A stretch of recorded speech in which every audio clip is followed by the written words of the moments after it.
Hundreds of millions of rocks orbit the Sun within the asteroid belt between Mars and Jupiter, but only some of them come relatively close to Earth. NASA classifies asteroids orbiting within 30 million miles of our planet as near-Earth objects, and inside this group, there are particularly worrisome objects. Those are so large and orbit so closely to our home planet that they could turn into a real threat to the world should a direct collision occur. At the moment, NASA is keeping a close eye on an asteroid named Bennu. It's a fairly large space object that might smash into our planet in 159 years. According to the experts, the asteroid, which was first spotted in 1999, is quite likely to drift into the orbit of our planet. If it happens, it might collide with Earth by the 24th of September, 2182. Asteroid Bennu is thought to be taller than the Empire State Building. If that hits our planet, the collision will release 1,200 megatons of energy. That's an enormous amount of energy that nothing built on Earth could produce. Scientists from NASA believe that during the flyby in the 22nd century, there's a tiny chance that the asteroid will pass through a gravitational keyhole. That's a region of space that might set the space traveler on a certain path, which could result in the asteroid crashing into Earth. Bennu flies by our planet every 6 years. It has had 3 close encounters with Earth in 1999, 2005, and 2011. These days, scientists estimate the chance of the asteroid hitting our planet by 2182 as 1 in 2,700. That's more than 5 times a person's chance of being struck by lightning. But even though Bennu's chance of colliding with Earth are quite low at the moment, the space rock has still been categorized as a, quote, potentially hazardous asteroid, all because it might come as close as 4.65 million miles from Earth. That's the reason why it's also classified as a near-Earth object.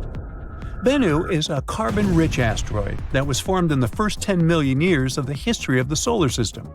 That's around 4.5 billion years ago. No wonder this space body holds precious clues to the origin and development of the rocky planets of our solar system, which are, as you recall, Mercury, Venus, Earth, and Mars. Even better, it may contain organic molecules, similar to those that are crucial for life to evolve.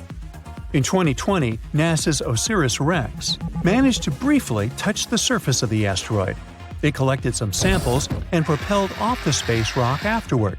For NASA, it was the first mission of this kind. But it won't probably come as a surprise that Bennu isn't the only asteroid we should worry about. Asteroid 99942, Apophis, is another space body we'd better watch out for. It's a near-Earth object about 1,100 feet across. It was discovered in 2004, and at first, it was identified as one of the most dangerous asteroids ever detected. Apophis gained notoriety very fast. It was believed to pose a serious threat to Earth. Experts predicted that it would come uncomfortably close to our planet in 2029. Luckily, after a more careful examination of Apophis and its orbit, astronomers concluded that there was no risk of the asteroid colliding with our planet for at least a century. The risk of an impact in 2029 was ruled out completely, as well as the potential impact that could be caused by the asteroid's close approach in 2036. Interestingly, until March 2021, there was a small chance of a collision in 2068. But then, Apophis made a flyby of Earth, and astronomers took this chance to use powerful radars to estimate the asteroid's orbit around the Sun more precisely. This allowed them to rule out any impact risk for at least the next 100 years. Now, the reason why such discoveries make us so worried is that even a relatively small asteroid, the size of a house, can wreak havoc upon colliding with our planet. And if an asteroid is larger than 0.6 miles across, astronomers call it a planet destroyer. The impact energy released by such an asteroid after striking Earth could be devastating. That's why knowing where such asteroids are and in what direction they're moving is crucial. The problem is that our capability to protect the planet from asteroid impacts is not top-notch yet. If such a catastrophe was about to occur, we would need some time to prepare, because an asteroid collision is no joke. Probably the most well-known asteroid impact site is the Chicxulub crater. It's the evidence of the terrifying collision that led to the extinction of dinosaurs. Strangely, this crater isn't very visible, but some others are. For example, Barringer Crater in Arizona, which is also called Meteor Crater. It looks rather blood-chilling when you think about the collision that led to its appearance. In any case, we now know that space rocks hit not only the Earth but also the Moon, Mercury, and Mars. No rocky planet in the solar system is safe from asteroid impacts. That's why we have an entire scientific enterprise whose goal is to find and catalog the asteroid population of the solar system. Now, it might sound a bit scary, but there are around 25,000 asteroids larger than 460 feet in diameter near the orbit of our planet. Such a space rock is large enough to wipe an entire city off the face of the Earth. So far, less than 50% of such asteroids have been detected and tracked. There are also an estimated 230,000 objects equal to or larger than 160 feet in size. Those are capable of destroying a concentrated urban area, and still fewer than 8% of those have been detected. There are also tens of millions of smaller near-Earth objects. They are larger than 33 feet across and might cause some surface damage. Less than 1% of such small space bodies have been discovered so far. Now, the thing is, the inner solar system is extremely challenging for asteroid search. Each night, there are only 2 10-minute windows when astronomers can observe the region, all because the sun's glare creates a very bright background glow. Plus, the atmosphere of our planet also distorts and blurs observations. Spotting asteroids in such conditions is beyond the capabilities of most telescopes. A unique instrument is needed to fulfill this task, and the tool of choice is the Dark Energy Camera at Cerro Tololo Inter-American Observatory in Chile. This device wasn't designed to hunt asteroids. Researchers built it to search for another elusive target, dark energy, the mysterious force driving the expansion of the universe. The DEC is supposed to observe hundreds of millions of galaxies. That's why it's both wide and deep.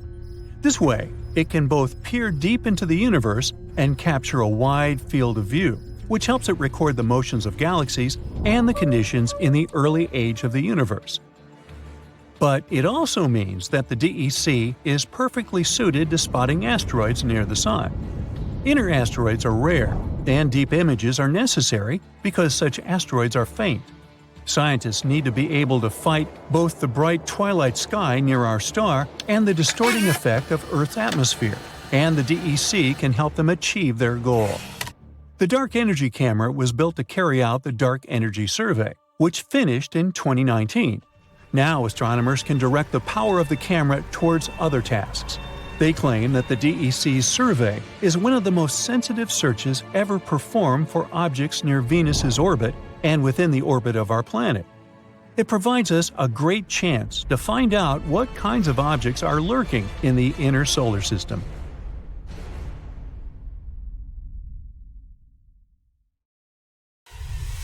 On January 26, 1700, one of the biggest earthquakes in history hit off the coast of the United States.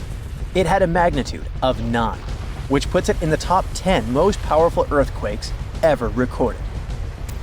This earthquake triggered a huge tsunami and changed the coastline all the way from southern British Columbia down to northern California forever. Back then, the area wasn't very populated, but thanks to some clever research, scientists figured out exactly what happened that day by looking at old geological records, tree rings, and even some history from Japan. On the same day as the earthquake, a massive tsunami also hit Japan's eastern coast. For a long time, no one connected the two, but in the 1980s and 90s, researchers realized the tsunami in Japan had been caused by the earthquake in the Pacific Northwest. They were also able to pinpoint the exact day, January 26, 1700. They even found old trees in coastal Washington that had all perished around the winter of 1700, which matched up perfectly with the timing of the earthquake.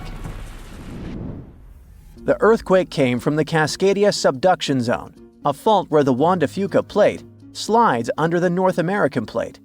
This fault stretches about 700 miles, from northern Vancouver Island in British Columbia to Cape Mendocino in California. The pressure from the moving plates builds up over time, and eventually, another big, devastating earthquake will hit the same region. It's just a matter of time. By looking at the geological records, past tsunami deposits, and signs of land level changes, scientists can figure out how often these huge earthquakes happen. Emergency planners have been preparing for the next big quake, often calling it the big one. Scientists believe earthquakes in the Cascadia subduction zone happen every 200 to 1,000 years. And since the last major one was over 300 years ago, the Pacific Northwest is definitely due for another. When it happens, the earthquake is expected to be as big as the one from 1700. But this time, it'll affect around 15 million people. The devastation will be severe.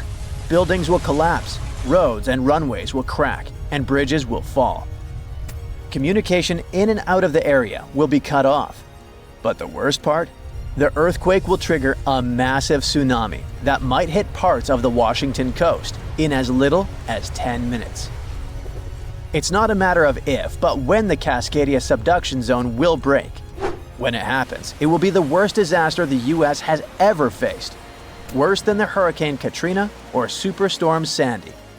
It'll impact an enormous area, stretching from southern British Columbia all the way down through Oregon to northern California. That means millions and millions of people will be affected. Fairchild is considered a backup staging area for handling the aftermath of the earthquake, with Grant County International Airport in Moses Lake being the main one. For those who will survive the initial quake and tsunami, the aftermath could be just as disastrous. Aftershocks will follow, and transportation will be a mess. Roads will be damaged or completely blocked, airports will shut down, and most of the main routes, like Interstate 5, will have bridges destroyed. This means food and water supplies will be cut off, and it will be incredibly difficult for help to get in or for people to escape. Gas pipelines will most likely be damaged too, and restoring them could take anywhere from a few days inland to weeks or even months along the coast. Power outages will be widespread within 100 miles of the coast throughout the entire Pacific Northwest. And water could be out for 3 to 7 months. Even telecommunications will be down for 2 to 3 months across the Pacific Northwest, Alaska, and even parts of East Asia. The good news for eastern Washington is that it will mostly avoid the worst of it, thanks to natural barriers between the west and east sides of the state. The tsunami may hit the Columbia River Gorge, but it will lose energy quickly because of a sandbar under the river. The Cascade Mountains will absorb much of the earthquake's impact, so the east side won't feel it as strongly. And since eastern Washington won't get hit as hard, it'll be up to them to handle the aftermath of the quake. That means helping western Washington, taking in refugees from the areas that got destroyed, and delivering supplies to where they're needed. Scientists have looked at other major 8.0 to 9.0 magnitude earthquakes like the ones in Chile in 1960, Alaska in 1964, and Sumatra in 2004, and Japan in 2011. These kinds of quakes can shake the ground for anywhere between 6 to 10 minutes, and that's a long time for the ground to be shaking. Such quakes are super intense because they happen close to Earth's surface, so it's not just a quick shake. It's a long, strong one that can cause a lot of damage. If the Cascadia earthquake and tsunami were to hit tomorrow, over 13,800 people could lose their lives, and about 107,000 people could be injured. The economic toll in Washington, Oregon, and California could top $70 billion. To put that into perspective, we can compare these numbers with some other major earthquakes. In Chile's 1960 earthquake, about 1,650 people lost their lives. The 1964 Alaska quake resulted in around 140 lives lost. The 2004 Sumatra earthquake and tsunami took the lives of an estimated 280,000 people. And the 2011 Japan earthquake and tsunami caused over 20,000 casualties. Authorities know about the dangers of the Cascadia fault, but even with all the planning, no one can say for sure what will be needed when the big quake hits. Right after the earthquake and tsunami, the areas outside the immediate disaster zone won't be able to help much because roads and airports will be destroyed, and resources will be limited. How can we deal with this kind of disaster and its effects? We don't have all the answers yet. Right now, let's focus on the Cascadia subduction zone. It's a huge fault line that stretches about 620 miles from Vancouver Island to Cape Mendocino in California, sitting about 93 miles off the coast. It's like one tectonic plate is slowly sliding under another. When the plates are close to the surface, about 18 miles deep or less, they get stuck because of friction, kind of like pushing two rocks together. Over time, this creates a lot of pressure. When the pressure finally becomes too much, the plates slip, causing a massive earthquake. This is called a megathrust earthquake, and it can be huge. Below the area where the plates are stuck, there's a zone where the plates move really slowly. We're talking about just a few inches every few months. This slow movement helps to release some of the pressure, but it also builds up more pressure on the parts of the fault that are still stuck. This means that over time, it increases the chances of a huge earthquake happening. These massive quakes, called Great Subduction Zone earthquakes, can be stronger than magnitude 8.5. Megathrust earthquakes are the biggest earthquakes that happen. They can go over a magnitude of 9.0, which is insanely powerful.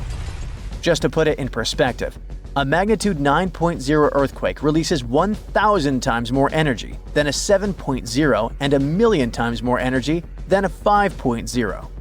These earthquakes happen when a lot of pressure builds up in a part of the fault that's locked, which means the plate can't move past each other.